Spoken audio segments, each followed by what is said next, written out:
Okay.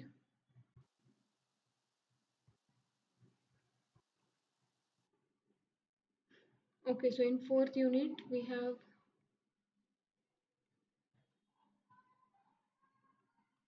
the name of fourth unit was data warehousing and online analytical processing. Okay, so in that we have discussed first the basic concept of data warehouse, what is data warehouse, then what is online analytical processing, then we have discussed features, then difference between OLTP and OLAP, right? Then we have discussed architecture of data warehouse, okay, different components of that architecture. Then uh, the next point was data cube. So we have seen that data cube was consist of dimensions and facts, okay. With example we understood this data cube, okay. Then we have seen various schemas used for data warehouse. So basically multi-dimensional data models are used. In that we have seen various schemas. First one was star schema, then second was snowflake schema, and third one was fact constellation or galaxy schema. So we have seen all these things with examples,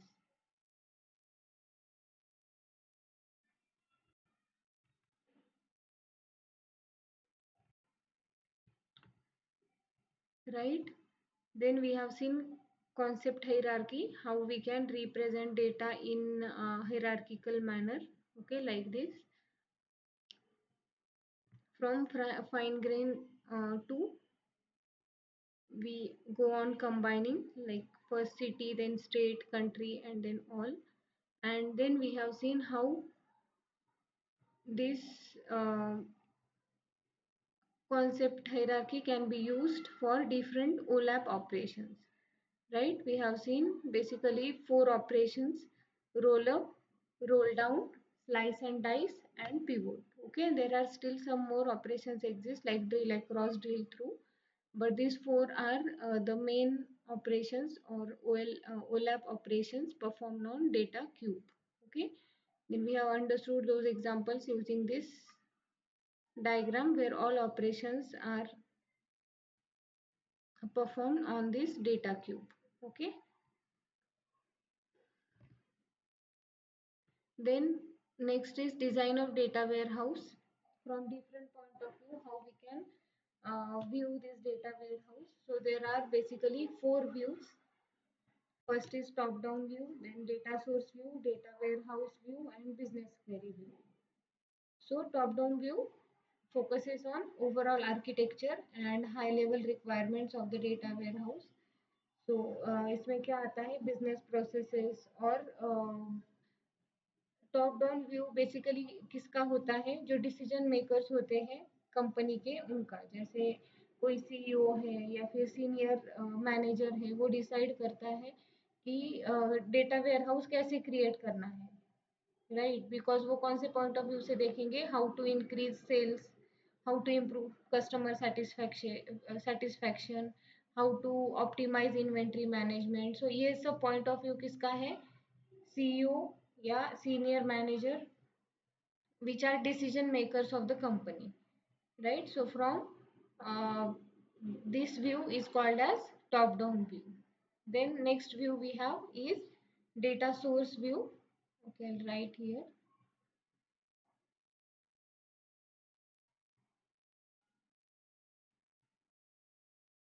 This top down view focuses on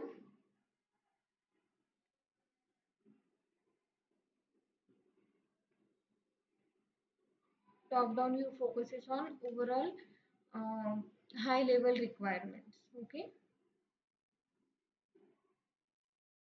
high level requirements of data warehouse. और ये कौन use करता है, decision makers of the company,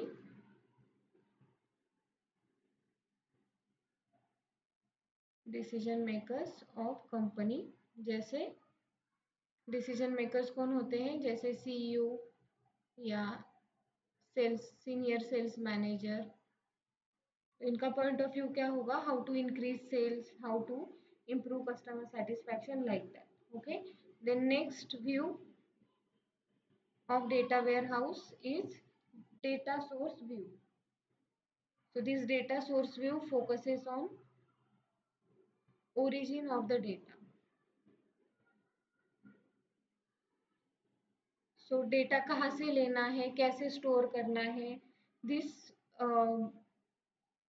point of view is called as data source view. So it will involve identifying the data, integrating the data, or what different resources are there to collect the data, right? So data sources, or you can say data integration.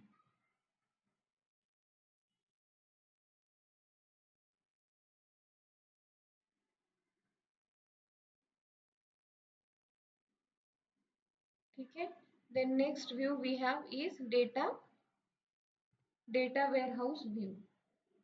So warehouse view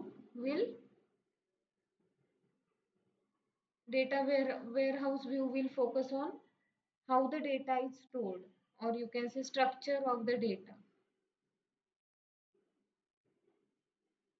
Structure of data, it focuses on structure of data, then its storage, how to store, which models can be used. We have seen multiple models like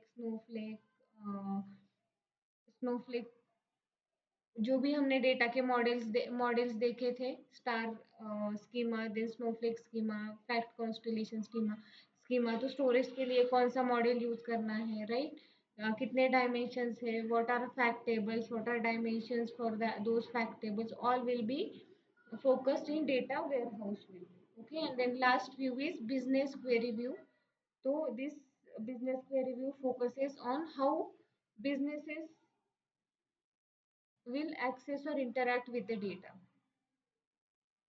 Okay, so here you can say how users or business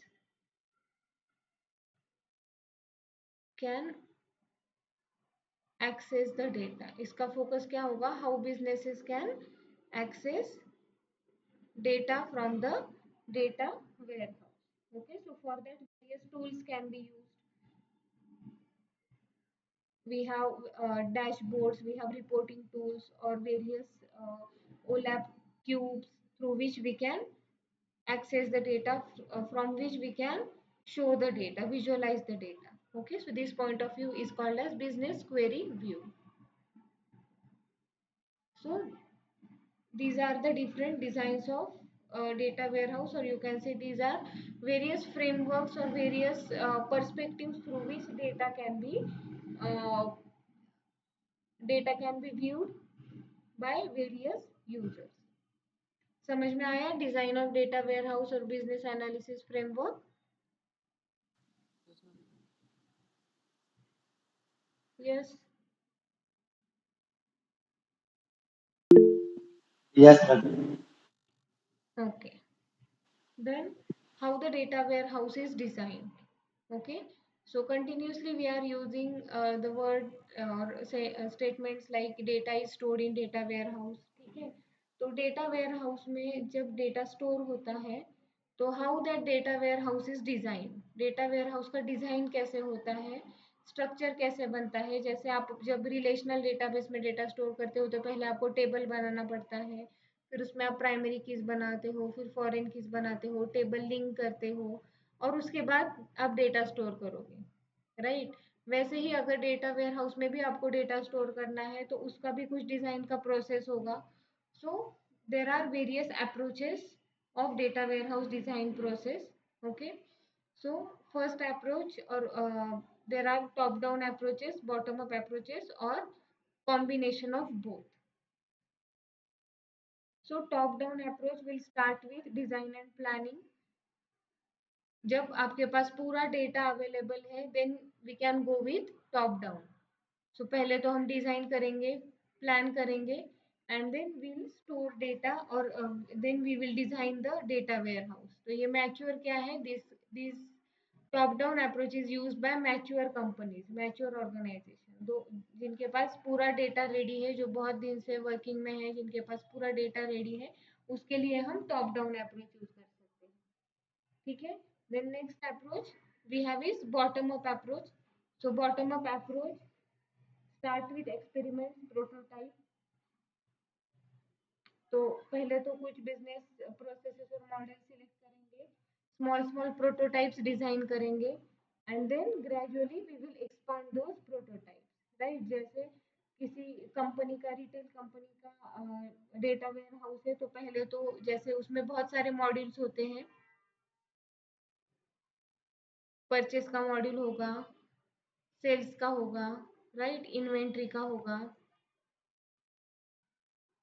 तो ये जो bottom up approach है, ये क्या करेगा, सबसे पहले एक स्मॉल मॉड्यूल क्रिएट करेगा और स्मॉल प्रोटोटाइप क्रिएट करेगा for purchase, then gradually it will extend it to sales, then gradually inventory will be added to it.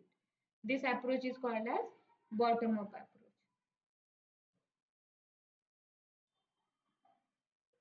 Okay. Then there can be other approaches from software engineer point of view. There can be waterfall approach or spiral approach.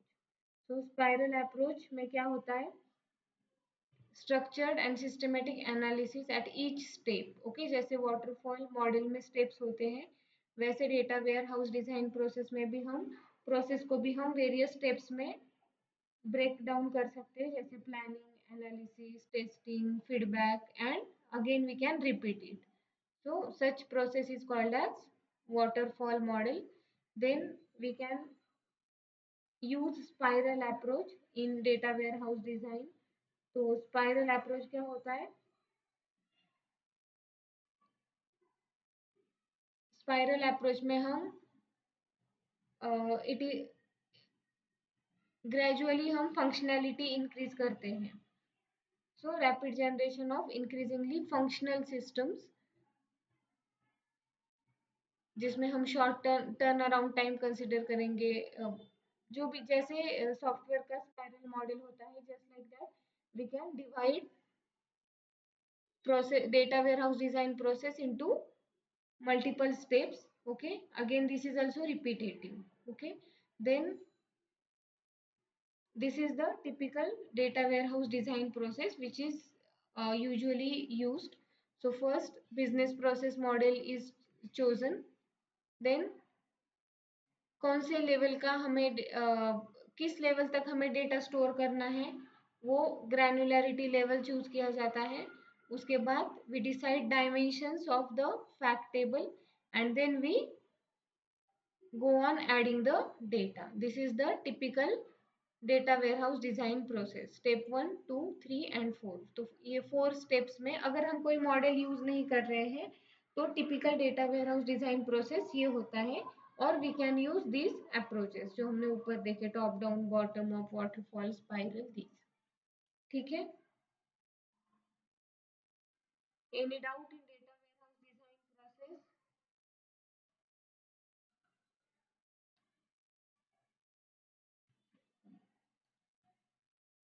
Yes.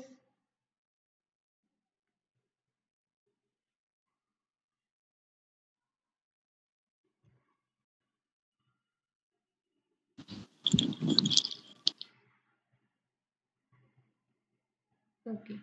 Now we'll see data warehouse implementation. So we already discussed how they are designed.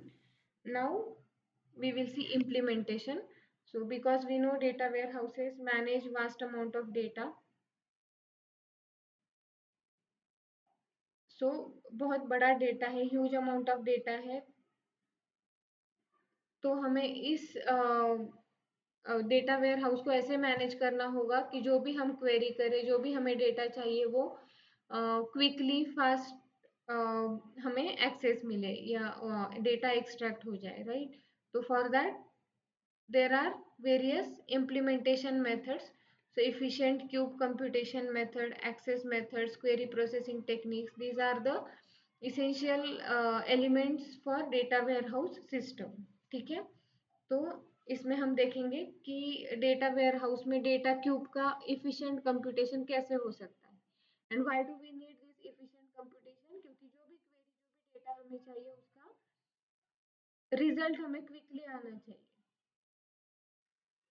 So for that we form a data cube, and how that data cube computation is performed we will see here. See, the data cube can be viewed as lattice of cuboids. Okay, तो यहाँ पे एक example है. This is the data cube. So we will see this data cube as a lattice of cuboids. Okay, and what is this? The bottommost cuboid is the base cuboid. Okay, तो इसमें आप देख सकते हो this bottommost cuboid here. This is the base cuboid, and topmost is the high level cuboid. So this topmost will contain only one cell. This topmost will contain only one cell. And in any data cube, how many cuboids can be there? So it will depend upon dimensions. So how many cuboids can be there will depend upon dimensions of the cube with L levels. And we have formula for this. This T is equal to pi, means हम multiply करेंगे, जैसे summation होता है जिसे हम सम करते हैं, तो वैसे यहाँ पे पाई होता है. So product of i equal to 1 to n li plus 1, where li क्या है? Number of levels in that particular dimension. ठीक है, li क्या है? Number of levels in ith dimension. Okay, now let's understand it with example. जैसे हमारे पास क्या है? एक क्यूब है, cube of cells, okay, in which 3 dimensions are there: item, city and year.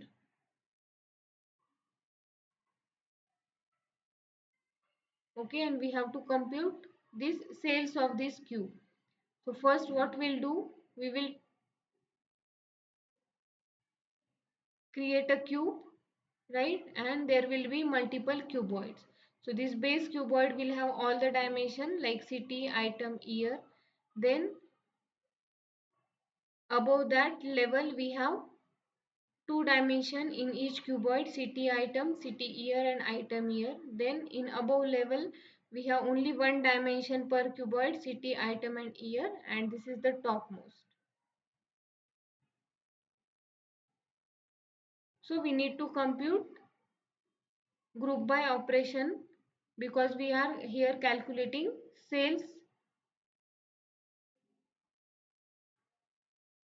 in dollars, and according to the dimensions we are selecting we have to calculate the sale. ठीक है, सो इन particular city अगर हमने ये consider किया तो इसका क्या होगा? In that particular city for that particular item उसका जो सेल्स अमाउंट होगा वो इस क्यूबॉइड में आएगा. ठीक है, यहाँ पे पूरा आएगा. देन लाइक दिस, जो भी डायमेंशन हमने मेंशन किए हैं according to that we will calculate the sale value. तो उसके लिए क्या करना पड़ेगा? पहले तो हम एसक्यूएल लाइक लैंग्वेज में उसको ट्रांसफॉर्म करते हैं. तो select item, city, year and sum amount from cells cube by item, city and year. Okay, so it will give us this group by city, item, year, then city, item, city, year, item, year, then individual city, item and year और उसके बाद all. So this is how we compute. This is the compute cube. This is called as compute cube operator, which we use for efficient data cube computation. आया समझ में? No ma'am, ये नहीं Yes, समझ ma'am. आया. Sorry. नहीं समझ आया मैम ये. ओके, तो हमारे पास लेट से कुछ सेल्स का डेटा है, राइट? वो सेल्स का डेटा आइटम वाइज है, सिटी वाइज है और ईयर वाइज है. ओके, बेसिकली हम यहाँ पे क्या कर रहे हैं कि डेटा वेयर हाउस में बहुत सारा डेटा होता है, राइट? उसको हमें क्या करना है, जब भी हमें कुछ डेटा चाहिए तो वो क्विकली फेच होना चाहिए, राइट। उसका ऐसे नहीं होना चाहिए कि आपको कुछ डेटा चाहिए और वो पूरे डेटा वेयर हाउस का डेटा सर्च करेगा और फिर आपको रिजल्ट देगा, it will take too much time, right. तो उसके लिए हम क्या करेंगे, we have operation called efficient data cube computation.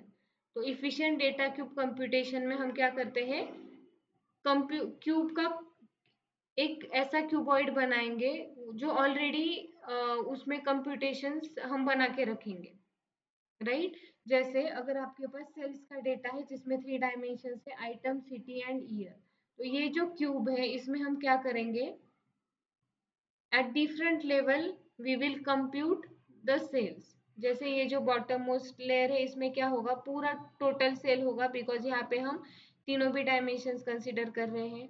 उसके ऊपर का जो है इसमें क्या है, सिटी एंड आइटम। जैसे अगर हमारे पास डेटा है अलग अलग सिटी का, जैसे पुणे है, मुंबई है,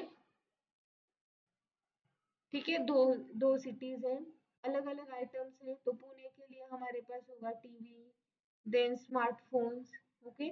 वैसे ही मुंबई के लिए भी होगा टीवी, स्मार्टफोन्स, राइट। और अलग अलग ईयर का भी डेटा है, जैसे पुणे में टीवी का सेल 2000, लेट्स से 20 से लेकर हमारे पास है 24 तक। तो ऐसे अलग अलग डायमेंशन का डेटा है, तो हम क्या करेंगे, ये जो बेस वाला है इसमें क्या होगा, एंटायर सम, ठीक है, irrespective of city, irrespective of this items, जो भी टोटल सेल्स की अमाउंट है वो यहाँ पे स्टोर करेंगे। उसके बाद उसके ऊपर की जो लेयर है इसमें क्या है, सिटी एंड आइटम वाइज, मतलब पुणे में टीवी का सेल, यहाँ पे हम ईयर नहीं कंसिडर करेंगे, पुणे में टीवी का सेल कितना है टोटल, देन पुणे में स्मार्टफोन का सेल कितना है टोटल। वैसे ही Mumbai and item, this TV, Mumbai and smartphone, इसका जो सेल्स होगा वो हम यहाँ पे स्टोर करेंगे। Then next we have city and year, तो हम क्या करेंगे, पुणे में 2020 में सेल कितना हुआ था, इरिस्पेक्टिव, हम यहाँ पे अभी आइटम नहीं कंसिडर करेंगे, हम क्या करेंगे, कंसिडर सिर्फ city and year. Then Pune में 2021 में कितना सेल था, 2022 में कितना था, like that data we will store here. वैसे ही मुंबई के लिए हम स्टोर करेंगे कि मुंबई में 2020 में डेटा सेल्स कितना था, 2021 में सेल्स कितना था, यहाँ पे भी हम आइटम नहीं कंसिडर करेंगे, राइट।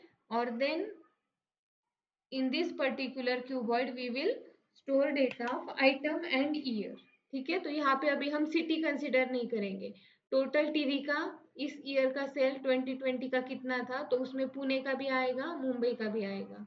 फिर स्मार्टफोन का 2020 में कितना था और 2021 में कितना था, ठीक है। तो यहाँ पे हम क्या कर रहे हैं, item and year, this two dimensions we are considering. और उसके बाद in above level we have city, item and year. तो पूरे पुणे सिटी में ये ईयर भी अभी हम छोड़ देंगे और टाइप या प्रोडक्ट भी छोड़ देंगे। पुणे का सेल कितना था, देन टीवी का ओवरऑल सेल कितना था, एंड पूरे 2020 का सेल कितना था, 2021 का सेल कितना था, ऐसे year wise sales. Got it. Yes, ma'am. तो ऐसे हम क्यूब कंप्यूट करके रखेंगे using cuboids, so that it will be easy for us to fetch the data. मतलब जब भी आपको सेल्स का डेटा चाहिए, तो सेल्स का डेटा तो हमें इसी फॉर्म में चाहिए होता है। तो जब भी आपको सेल्स का डेटा चाहिए तो आपको आप जब ऐसी क्वेरी दोगे कि I want sales data in Pune in this particular year, तो वो पूरे डेटा उसमें सर्च नहीं करेगा, it will just go and search in this cuboid. इससे क्या होता है, इफिशियंसी बढ़ती है, you will get fast results। Got it?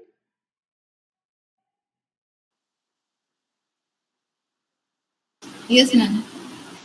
Okay. Then next concept we have is data generalization. So this data generalization, what is data generalization? It refers to process of summarizing the data at various levels. Just wait for a second.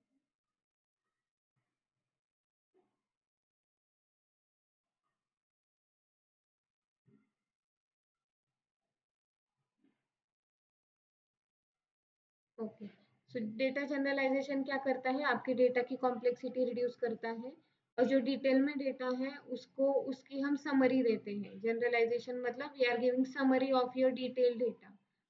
So this technique is used while handling large data set and extracting meaningful patterns. जैसे हम एक example consider करेंगे।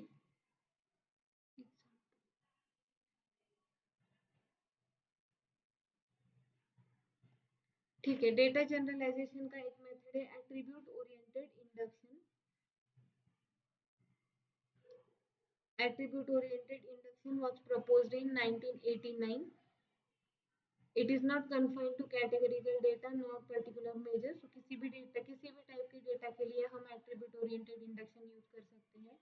उसका process कैसे है, first we collect the task relevant data, then perform generalisation by attribute removal, then apply aggregation by merging identical or generalized tuple, and then interaction with users for knowledge representation. Okay, I'll show you one example of attribute oriented induction. ठीक है, तो जैसे हमारे पास ये data है, ये पूरा detail data है, दिस इज इनिशियल रिलेशन। इसमें कौन कौन से कॉलम्स है, name, gender, major, birth place, birth date, residence, phone number and GPA. This is the detail data. अभी हमें क्या करना है, इसका जनरलाइजेशन करना है। Generalisation means we are reducing the complexity, data को थोड़ा जनरलाइज करेंगे, जो इररिलेवेंट एट्रीब्यूट्स है उनको रिमूव करेंगे। ठीक है, और बहुत स्पेसिफिक डेटा जो है उनको हम जनरलाइज करने का ट्राई करेंगे। जैसे आप देखो इसमें कि name, we don't require name, so we will remove this in generalisation. ये ओरिजिनल डेटा तो हमारे पास रहेगा ही, लेकिन जनरलाइजेशन जब हम करेंगे तो we will remove this name. Then gender में मेल फीमेल है तो एज इट इज रखेंगे। ओके, नाउ मेजर क्या है, लेट्स से ये आई थिंक किसी स्टूडेंट का डेटाबेस है। ठीक है, तो इसमें मेजर सब्जेक्ट है सीएस, फिजिक्स, साइंस, इंग्लिश, ऐसे कुछ। तो इसको सॉरी सीएस फिजिक्स ऐसे है, तो इसको हम क्या करेंगे, कैटेगराइज करेंगे, मेजर कैटेगरी में इनको डिवाइड करेंगे, जैसे science, English, business, like that. ठीक है, तो ये सीएस फिजिक्स ऐसे जो थे वो किस में जाएंगे, साइंस में जाएंगे। अगर कोई लैंग्वेज रिलेटेड है तो वो इंग्लिश में जाएगा, कोई बिजनेस रिलेटेड है तो वो बिजनेस में जाएगा। ठीक है, तो हमने क्या किया, इनका जनरलाइजेशन किया। ये सब्जेक्ट्स जो स्पेसिफिक सब्जेक्ट्स थे उनको हमने एक जनरल कैटेगरी में डाल दिया, राइट। देन फिर से आप बर्थ प्लेसेस देखोगे तो ये बर्थ प्लेसेस बहुत ही स्पेसिफिक थे, सिटी, देन कंट्री। तो हमने क्या किया, इसको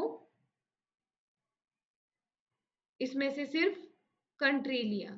ठीक है, तो बर्थ रीजन में सिर्फ we have taken countries, Canada या जो कुछ भी होगा वो।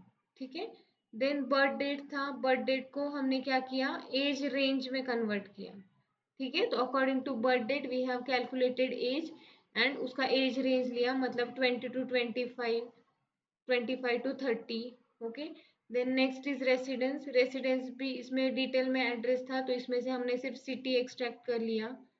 Okay, then phone number remove कर दिया, और ये जो जीपीए था इसको भी हमने कैटेगराइज कर दिया, जैसे वेरी गुड, एक्सेलेंट, गुड, ऐसे। ओके, और अभी हम जनरलाइज में क्या करेंगे, जैसे मेल, साइंस, और ये पूरा जो सेटिस्फाई कर रहे हैं उनका काउंट कितना है, राइट। तो ये जो इनिशियल आपका रिलेशन है इसमें 16 नंबर ऑफ रिकॉर्ड्स थे, उसको हमने क्या किया, we have converted to only one record, this one, right. Then ऐसे कैटेगरी के कितने थे, 22, 22 को हमने वन में कन्वर्ट किया, right. This is called as generalisation. तो फॉर एवरी फील्ड, मतलब जो रिलीवेंट फील्ड्स है उनको उनकी based on their value we have generalised it, और जनरलाइज करके हमने और एक इसमें कॉलम ऐड किया, काउंट। ठीक है, तो ये क्या हो गया, जनरलाइज डेटा। तो स्पेसिफिक डेटा को हमने जनरलाइज कर दिया। This method is called as class characterisation. ठीक है, अभी इस डेटा को फिर से हमने और जनरलाइज किया है टू दिस टेबल। तो इससे क्या पता चलता है, बर्थ रीजन, अलग अलग बर्थ रीजन में मेल और फीमेल का काउंट कितना है वो हमें यहाँ से मिला, राइट। तो ऐसे स्टैटिस्टिक्स हमें मिल जाता है, उससे एनालिसिस इजी हो जाता है।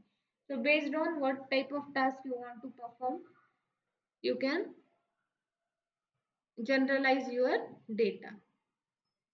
Got it? Any doubt in this data generalization?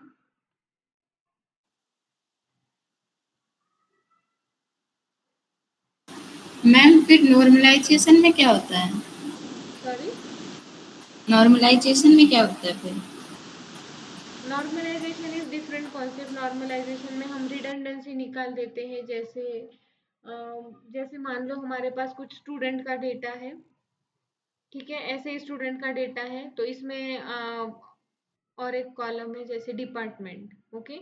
तो ये फर्स्ट है डिपार्टमेंट कंप्यूटर साइंस डिपार्टमेंट से, सेकंड है फिजिक्स डिपार्टमेंट से, थर्ड है मैथ्स डिपार्टमेंट से, राइट, फोर्थ है फिर से सीएस डिपार्टमेंट से, ठीक है। तो यहाँ पे क्या हो रहा है, ये डेटा का रिडंडेंसी हो रहा है, सीएस, कभी कभी यहाँ पे सीएस हो सकता है, यहाँ पे कोई डालेगा कंप्यूटर साइंस या कॉम साइ, फिर तीसरा कोई है तो ये पूरा डालेगा computer science.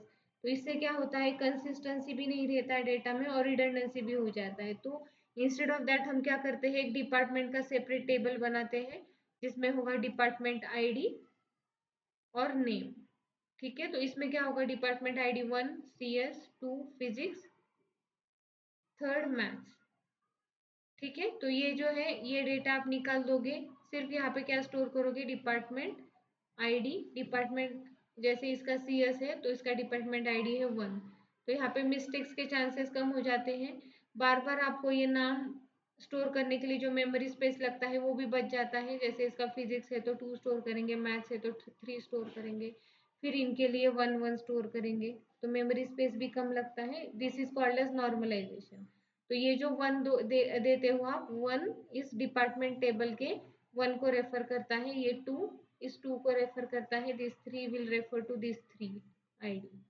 This is called as normalisation, जिसमें आप ब्रेक डाउन करते हो। ये हमने क्या किया, जनरलाइजेशन किया, जो डिटेल में आपका डेटा था उसको हमने जनरलाइज किया, यहाँ पे हमने रिड्यूस कर दिया डेटा। तो ऐसे नहीं है कि ये ओरिजिनल वाला डेटा हम निकाल देंगे, ये ओरिजिनल वाला डेटा हम निकालेंगे नहीं, it will be as it is. लेकिन जब आप जनरलाइजेशन करते हो, आपका डेटा रिड्यूस हो जाता है, तो जब आपको ऐसे इस टाइप के स्टैटिस्टिकल डेटा की रिक्वायरमेंट है तो आप यहाँ यहाँ जाके आपको डेटा फिर ढूंढना नहीं है, you can directly fetch data from this generalise table.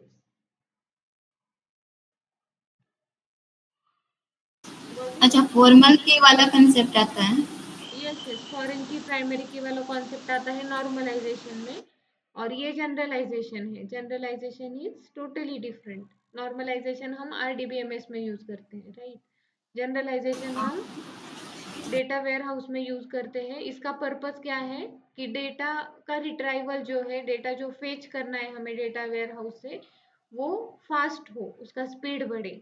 Because data warehouse में बहुत ज़्यादा डेटा स्टोर होता है, तो एवरी टाइम जब आप क्वेरी या डेटा कुछ आपको एक्सेस करना है तो उसके लिए बहुत टाइम जाएगा।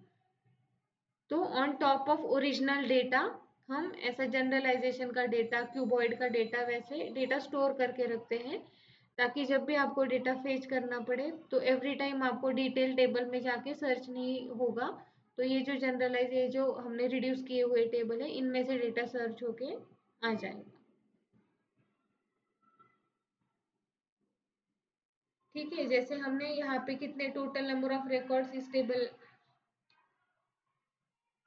टेबल में जैसे थे 28, 28 को हमने किस में, कितने रिकॉर्ड्स में कन्वर्ट किया, 2, राइट। तो इसी प्रोपोर्शन में आप देखोगे तो 28,000 आपके पास है, तो ये इनका कन्वर्जन होगा 2000 में।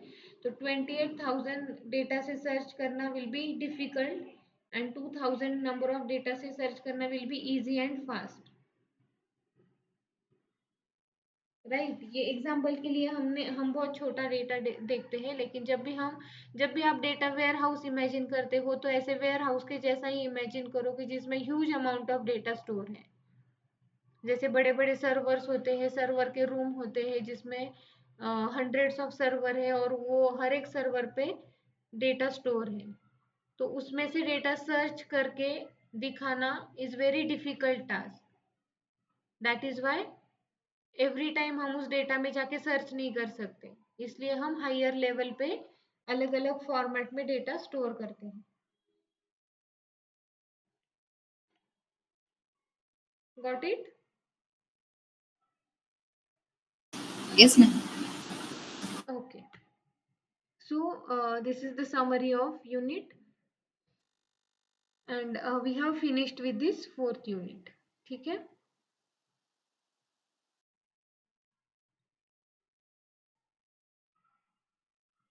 आज ही मैंने पूरा रिवीजन लिया. I have already given you link for the lecture recording. अगर आपको कुछ डाउट है तो आप रिकॉर्डिंग देखो, या फिर आप कभी भी पूछ सकते हो. ओके.